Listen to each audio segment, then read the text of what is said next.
तो hello guys, कैसे हो आप सभी लोग।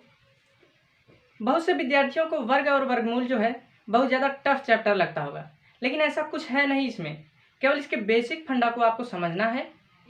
जीरो लेवल से लेकर हाई लेवल तक आपको बताया जाएगा। आप केवल वीडियो पर धैर्य बनाकर बने रहिए, समझाना मेरा काम है। तो चलिए स्टार्ट करते हैं। सबसे पहले देख लेते हैं कि वर्ग क्या होता है। तो वर्ग जैसे कह दिया जाए जीरो का वर्ग, जीरो का वर्ग ऐसे लिख दिया जाए तो जीरो का वर्ग मतलब अगर जीरो का वर्ग कहा गया है तो हम जीरो के ऊपर ऐसे दो लगाएंगे। अगर वर्ग कहा जाएगा तो दो ही लगाएंगे और ये दो जो है हमेशा ऊपर रहेगा। इसका मतलब क्या है कि जीरो को हम दो बार ऐसे गुणा के रूप में लिख सकते हैं। अब जीरो का गुणा जीरो में करेंगे तो क्या आ जाएगा, जीरो ही आएगा। अब जैसे हम देख लेते हैं एक का वर्ग, एक का वर्ग इसका मतलब क्या है, एक का वर्ग कहा गया है तो एक के ऊपर कितना ऐसे दो लगा रहेगा। ये हो गया एक का वर्ग और इसको हम एक को दो बार गुणा के रूप में लिख सकते हैं। अब एक का गुणा एक में करेंगे एक ही आएगा। देखिए अब इसमें हम एक पॉइंट काट रहे हैं, ये केवल आपको जानकारी के लिए बताया गया है कि इसको इस प्रकार से लिखा जा सकता है। अब जैसे हम देख लेते हैं दो का वर्ग, दो का वर्ग ये हो गया दो का वर्ग। अब इसको हम कैसे लिख सकते हैं, दो को ऐसे दो बार गुणा के रूप में लिख सकते हैं। अब दो में दो का गुणा करेंगे चार हो जाएगा। अब देखिए इस वाले लाइन में हम इसको भी यहां से हटाएंगे, यानी कि 60 तरीके से लिखेंगे। अब कह दिया जाए तीन का वर्ग, ठीक, तीन का वर्ग कह दिया जाए तो अब दो में दो का गुणा इसका किया गया था, अब तीन में तीन का गुणा कर देंगे 9 हो जाएगा। अब देखिए चार का वर्ग कह दिया जाए तो क्या करेंगे, चार में चार का गुणा कर देंगे, चार चौके 16 हो जाएगा। पांच का वर्ग करेंगे, पांच में पांच का गुणा कर देंगे 25 हो जाएगा। छह का वर्ग करेंगे, छह में छह का गुणा कर देंगे 36 हो जाएगा। सात का वर्ग करेंगे, सात में सात का गुणा कर देंगे 49 हो जाएगा। ठीक, अब इसी प्रकार से आठ का वर्ग करेंगे, आठ में आठ का गुणा करेंगे 64 हो जाएगा। नौ का वर्ग करेंगे, नौ में नौ का गुणा 81।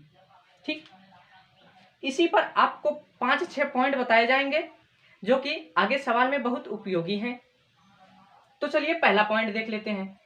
सबसे पहला पॉइंट देखेंगे कि यहाँ पे देखेंगे जीरो का वर्ग क्या आ रहा है, जीरो ही आ रहा है और एक का वर्ग एक ही आ रहा है। जीरो तथा एक का वर्ग वही होता है।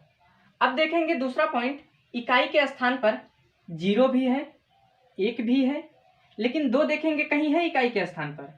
देखिए यहाँ पे 4 है, यहाँ पे 9 है, यहाँ पे 6, यहाँ पे 5, यहाँ पे 6, यहाँ पे 9, यहाँ पे 4, यहाँ पे 1। इसका मतलब क्या है कि इकाई के स्थान पर दो नहीं है। अब देखेंगे 3 है क्या इकाई के स्थान पर, यहाँ पे भी नहीं, यहाँ पे भी नहीं, कहीं पे नहीं, 3 नहीं है इकाई के स्थान पर, 3 भी नहीं है। अब देखेंगे 4 है, हाँ 4 भी है। 5 है, 5 भी है। क्या 6 है, हाँ 6 भी है। 7 है, देखेंगे 7 इकाई के स्थान पर नहीं है, 7 भी नहीं है इकाई के स्थान पर। और देखेंगे 8 जो है इकाई के स्थान पर है, 8 भी नहीं है इकाई के स्थान पर। और 9 है, हाँ 9 है। इसका मतलब क्या है, अगर किसी भी संख्या के इकाई स्थान पर 2, 3, 7, 8 आए तो वह किसी भी संख्या का पूर्ण वर्ग नहीं होगा। अब देखेंगे तीसरा पॉइंट, देखिए एक जो है विषम संख्या है, विषम संख्या का वर्ग विषम ही आ रहा। यहाँ पे 3 देखेंगे, 3 भी विषम संख्या है, विषम संख्या का वर्ग विषम। 5 भी विषम, विषम का वर्ग विषम। 7 भी विषम, विषम का वर्ग विषम। 9 भी विषम संख्या है, इसका वर्ग विषम। इसका मतलब क्या है कि जितने भी विषम संख्या उसका वर्ग विषम संख्या आ रहा है। तो विषम संख्या का वर्ग अगर किया जाएगा तो विषम संख्या ही प्राप्त होगी, हमेशा विषम संख्या ही प्राप्त होगी।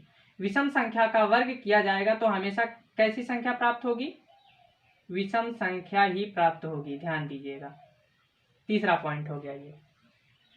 अब देखेंगे चौथा पॉइंट, दो जो है दो सम संख्या है, सम संख्या का वर्ग सम। फिर देखेंगे 4 जो है सम संख्या है, सम संख्या का वर्ग सम ही प्राप्त हो रहा है। 6 भी सम संख्या और 8 भी सम संख्या। इसका वर्ग भी सम ही प्राप्त हो रहा है। ठीक, तो यहाँ पे देखेंगे सम संख्या का वर्ग किया जाएगा तो सम संख्या ही प्राप्त होगी। ये हो गया चौथा पॉइंट। अब देख लेते हैं पांचवा पॉइंट हम लोग। पांचवा पॉइंट क्या है कि धनात्मक या ऋणात्मक संख्याओं का वर्ग हमेशा जो है हमेशा धनात्मक ही होता है। इसको देख लेते हैं। जैसे धनात्मक या ऋणात्मक का बात किया जाए तो देखिए ये हो गया धनात्मक संख्या, इसके आगे प्लस छिपा है यानी कि धनात्मक संख्या। ठीक, अब इसका वर्ग करा जाएगा। वर्ग देखिए इसका मतलब क्या है, 2 का गुणा 2 बार 4। अब यहाँ पे धन आ गया यानी कि धनात्मक संख्या ही आया। अब देखिए ऋणात्मक संख्या का बात किया जाए तो ये ऋणात्मक संख्या हो गया। -3 कैसी संख्या हो गया, ऋणात्मक संख्या। इसका वर्ग कर दिया जाए तो भी धनात्मक ही प्राप्त होगा। कैसे देखिए, -3 गुणा -3। ठीक, तो अब ये क्या प्राप्त होगा, 9 प्राप्त होगा। 3 में 3 का गुणा करेंगे 9 प्राप्त होगा, और माइनस माइनस से क्या हो जाएगा, प्लस हो जाएगा।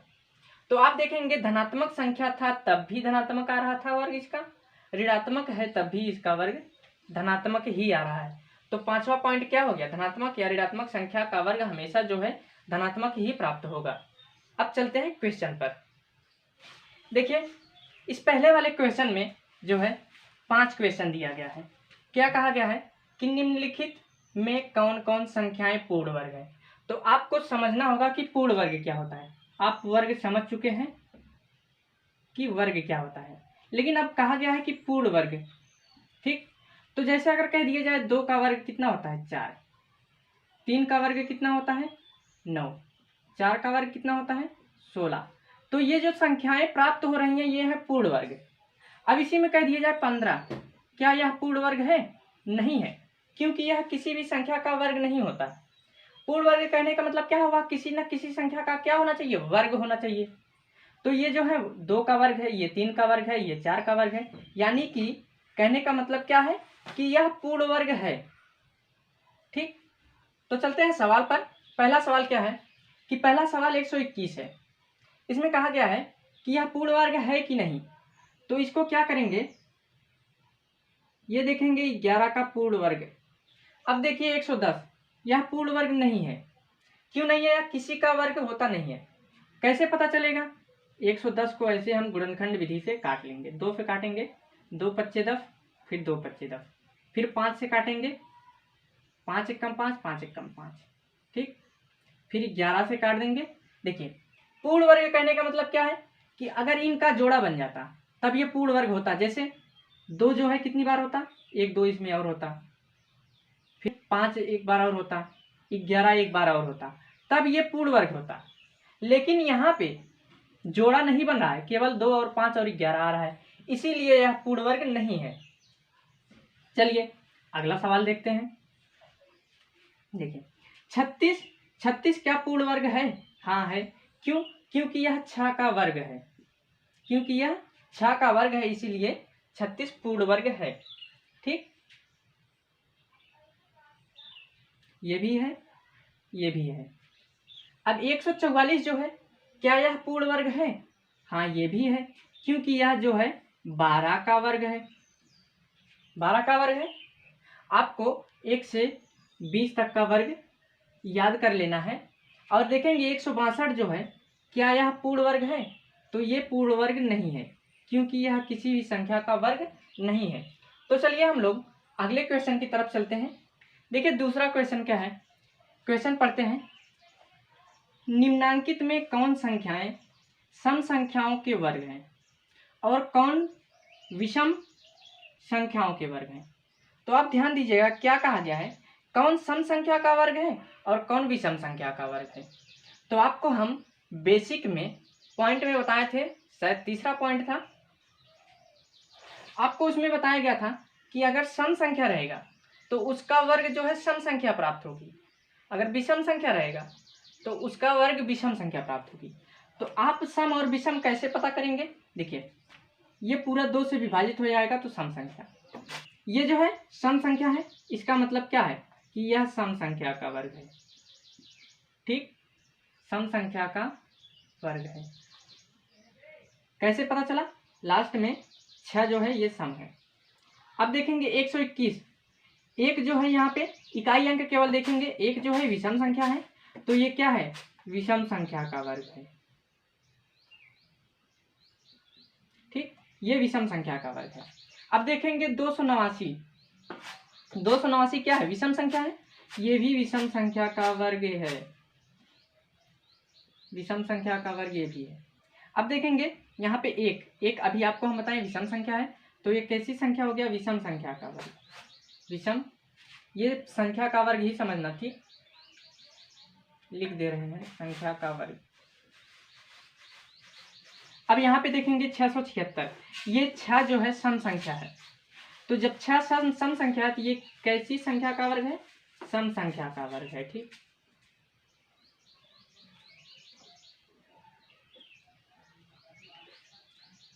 हमें लगता है कि ये भी क्वेश्चन आपको समझ में आया होगा। देखिए तीसरा क्वेश्चन क्या है? निम्नांकित के वर्ग ज्ञात कीजिए। आपको वर्ग ज्ञात करना हम बता दिए हैं। जैसे देखिए वर्ग क्या होता है, अगर 5 का वर्ग पूछ लेता तो आप क्या करते? ऐसे 5 में 5 का गुणा कर देते हैं।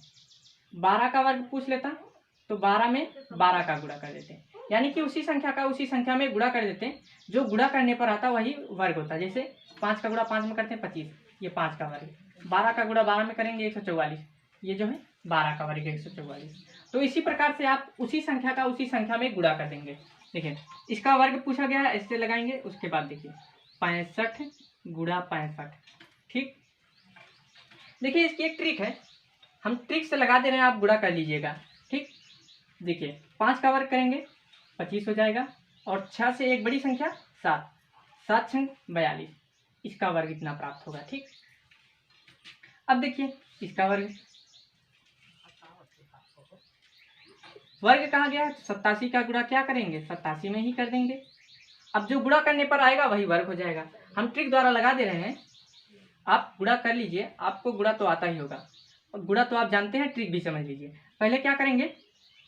7 का वर्ग करेंगे, 7 7 49 के 9 हो जाएगा, हासिल कितना? 4।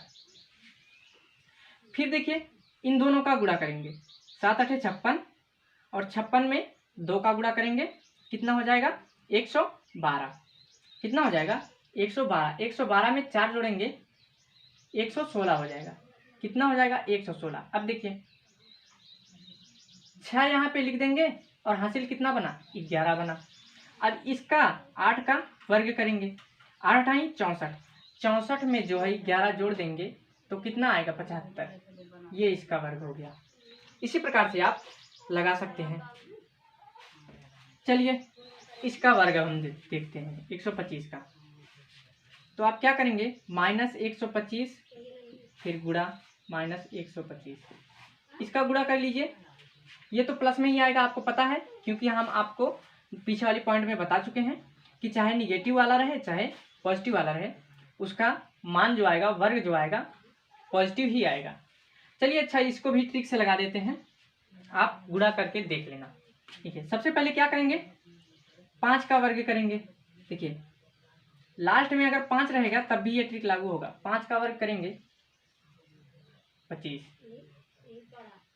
12 से एक बड़ी संख्या 13, 12 में 13 का गुणा कर दीजिए, 13 दूनी 26 के 6, हासिल 2, 13 एकम 13 2 15, क्या हो जाएगा? 156। ये हो गया इसका वर्ग। अब इसका जो है वर्ग किया जाएगा, तो इसके ऊपर ऐसे 2 लगाया होगा, 9 और -23, फिर इसी का गुणा 9 -23 बटे में। अब इसका गुणा करेंगे। देखिए ऊपर का गुणा ऊपर में किया जाता है, 9 9 81 हो जाएगा, और ये माइनस माइनस से प्लस हो जाएगा। ठीक, और 23 का वर्ग यानी कि 23 का गुणा 23 में करेंगे तो क्या प्राप्त होगा? 529 प्राप्त होगा। ठीक, आप गुणा कर लीजिएगा, 529 प्राप्त होगा। अब इसको देख लीजिए, देखिए -6 बटा में 7, फिर से -6 बटा में 7, इसका गुणा करेंगे। अब आप गुणा करिए। देखिए ऊपर का गुणा ऊपर में, गुणा में क्या होगा? ऊपर का गुणा ऊपर में, नीचे का गुणा नीचे में, 6 6 के 36 हो जाएगा, और बटे में ये क्या हो जाएगा? 7 7 49, ये इसका आंसर हो गया। ठीक है, 13 का और 17 का, इसका वर्ग करेंगे 13/17 गुणा 13/17। अब इसका गुणा करेंगे 13 का 13 में गुणा करेंगे, यानी कि 13 का वर्ग करेंगे 169 होगा। 13 त्रिया में 169। आप 20 तक का वर्ग याद कर लीजिए, तब आपको सवाल लगाने में आसानी होगी। ठीक, और बटा में 17 का वर्ग करेंगे, 17 सत्रैया में 289 होता है। ये आपका आंसर। इसके आगे का सवाल जो है हम लोग अगले वीडियो में पढ़ेंगे।